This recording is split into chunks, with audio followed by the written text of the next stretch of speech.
We almost have to keep an active tally running of games that are announced and actually release on time, especially in the AAA space. Now, that would be something that you wouldn't even need like a chalkboard or even to just write it down. You could kind of keep it committed to memory, because I don't really think any of those initial announced release dates will ever be fulfilled. But this game in particular, the Fable Reboot, which is just wild, right? Because I've been around and I've been gaming for as long as I can remember the initial, the Peter Molyneux Lionhead Studios original Xbox outing, and yeah, I played a little bit of it. It was reasonably fun. I think I have the lost chapters on Steam or something like that, and you know, I've played around with it every once in a while. And Fable 2, is that the one that people like? And then 3 is the one that falls directly off a cliff. But then there was, oh my god, wasn't there supposed to be like a Kinect game? And I think that there was, what, Fable Legends or something like that. But this is one of those, it's exactly what Xbox and Microsoft does. Okay, they build up, they start these little franchises, okay, and they have massive amounts of potential, and then what do they do with it?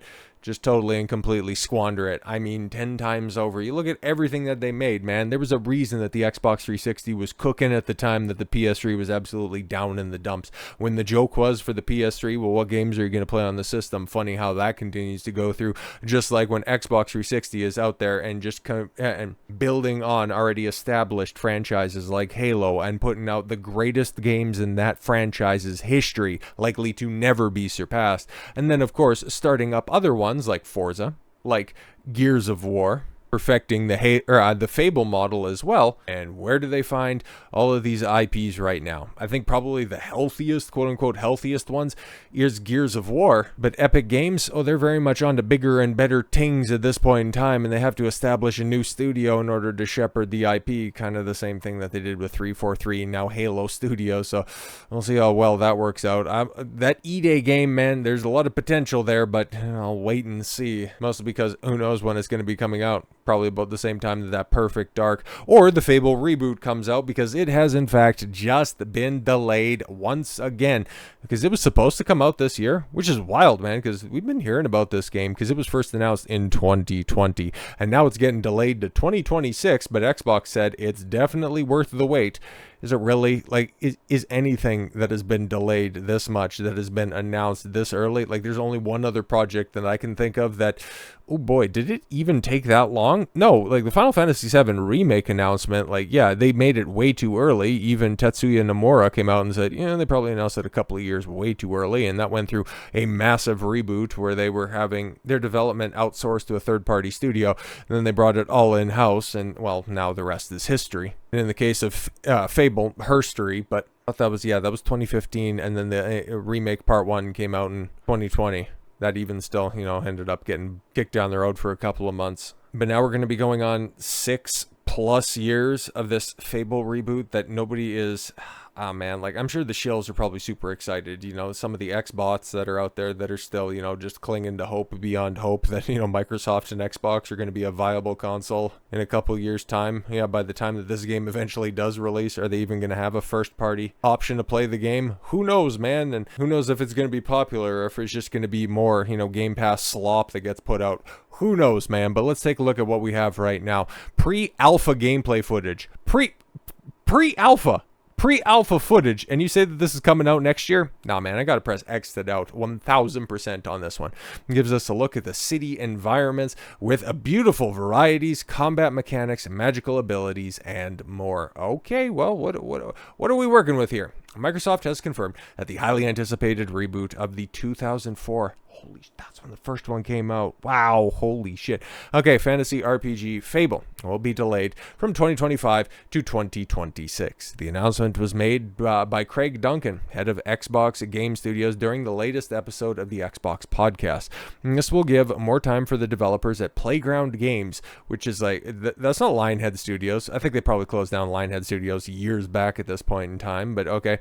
Which has been working on the project using the Forza Tech engine since it was unveiled in 2020 and joined Eidos Montreal in 2021 as an assistant developer. Oh, yeah.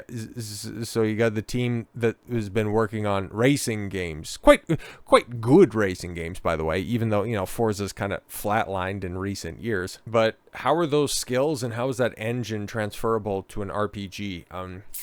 interesting. Yes, well, I know that maybe the news, or this isn't the news people want to hear. What I want to assure people is that it's definitely worth the wait, Duncan said. Sure. Although the release will make fans wait a little longer. Duncan is very proud and confident of the game's quality. Oh, yes, it'll have the ability to show its quality next year. Yeah, I'm sure it'll be next year too. To give more details on what the fans could expect from it, he continued. And just what they're bringing to Fable. As a franchise, just think of the visuals of what you expect of Playground Games plus amazing gameplay. British Yuma Playground's version of Albion, so inspired by what's gone before with the franchise, but their take in quite frankly the most beautiful realized version of Albion you've ever seen. Okay, cool. Yeah, no, it looks really great. It's really great. We're proud of the engine. Yeah, it's going to be awesome, guys. Well, bringing the news of the delay, the podcast shows new pre-alpha gameplay footage. It's a pre-alpha. I mean, what are we doing out here? That's not going to be good at all. It's like, yeah, pre-alpha. Normally that means your game's quite a long ways out, okay? But hey, at least you have beautiful city, right? Gives us a look, yes, at the game's city environments with beautiful varieties, combat mechanics, magical abilities, and more. The smooth transition from cinematic cutscenes to actual fights is quite impressive. Yeah, I mean, you would expect that's what it should be, right? Like, I thought we mastered the whole getting out of cutscenes and moving seamlessly into gameplay like last generation, but okay. Fable Reboot will be available on Series X and S, sure, and PC. It's kind of crazy, right? Because we had the announcement, the release, and the ultimate flop of the PS5 Pro, but what was it, like over Summer Games Fest or whenever Xbox held their little goofy press conference, they announced that there was going to be a Pro or a hardcore version of their new Xbox, the one that is, shaped like a cylinder or some shit like that.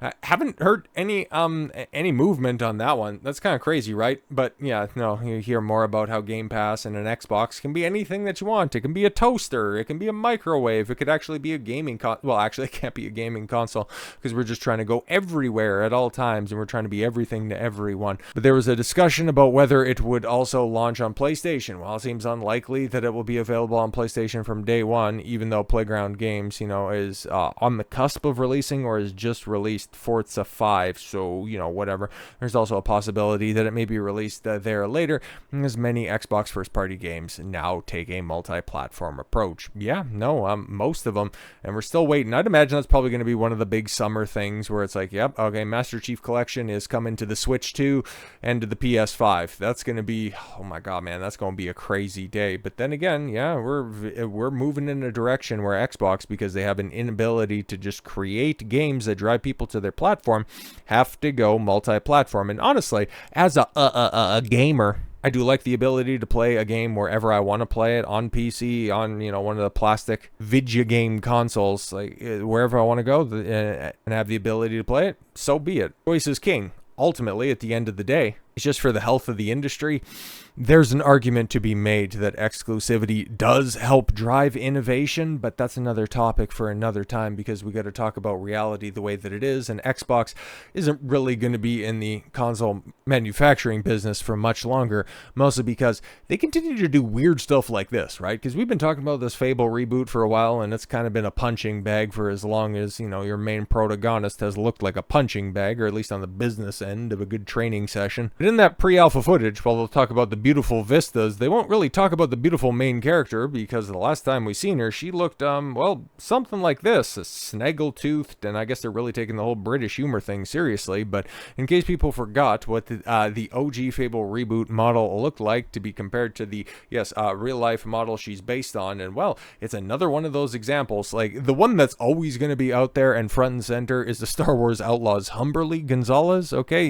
Just an absolute 8, and then you got K Manvest Jaw, and it's like, bro, what the hell happened over there? Okay, did we get into a mod parlor accident in a galaxy far, far away? Holy shit. Stronger jaw than, a Han Solo that you cosplay as throughout that game when you're not glitching through the floor. But we can make this comparison to begin with because ultimately, there's new footage that's out there, and I find this very interesting. Okay, the old Fable reboot, yes, main character on the left. This one right here, as compared to what she's looking like now, and that's quite a bit of a difference. I do say so myself. That jaw and those cheekbones, there's a substantial difference.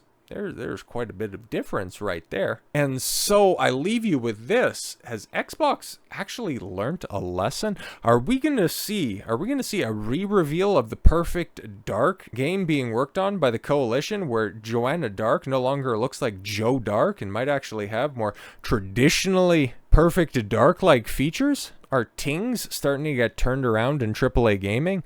Who knows, man? They definitely need a bit of a course correction. By a bit, I mean a substantial one, because you take a look at what's released this year so far, and holy Christ, is it a desolate wasteland of just games that could have been, games that were, and games that never will be. But hey, Monster Hunter Wilds is coming out here in a short little while. Maybe that'll turn things around. Probably for Capcom, who's actually been, crushing it in recent years. But with all that said, thank you all very much for the gift of your time. I've been Don Consuelo. I want you to follow your gut and get after it. Take care, everyone.